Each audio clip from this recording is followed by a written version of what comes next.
మీకు తెలుసా మన సూర్యుడు ఎందుకంత వేడిగా ఉంటాడో, చంద్రుడు ఎందుకంత చల్లగా ఉంటాడో మనం తెలుసుకుందామా మరి? కమాన్ వీడియోలోకి చేయండి.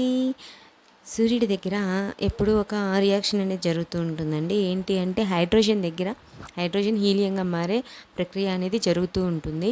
హైడ్రోజన్ హీలియంగా మారే ప్రక్రియలో ప్రతిసారి చాలా వేడి అనేది వస్తూ ఉంటుంది. సో ఆ వేడే మనకి ఈ రోజు కూడా ఎండగలాగా మనకి కనిపిస్తూ ఉంది. సో సూర్యుడి దగ్గర వెళ్ళగానే మనకి చాలా వేడిగా ఉంటాడు ఎప్పుడు కూడా, ఎందుకంటే హైడ్రోజన్ హీలియంగా మారే ప్రక్రియ జరుగుతూ ఉంటుంది కాబట్టి. కానీ మన చంద్రుడు వచ్చేసి తన యొక్క ఉపగ్రహం కదా, సో తన వేడి అనేది దీని మీద షాడోలా పడుతుంది కాబట్టి మనకి అది వెన్నెల్లా కనిపిస్తుంది. అంతే అండి. సో ఈ విషయం మీకు తెలుసా? సో ఇలాంటి కొత్త కొత్త విషయాలు తెలుసుకుంటూ ఉందాము.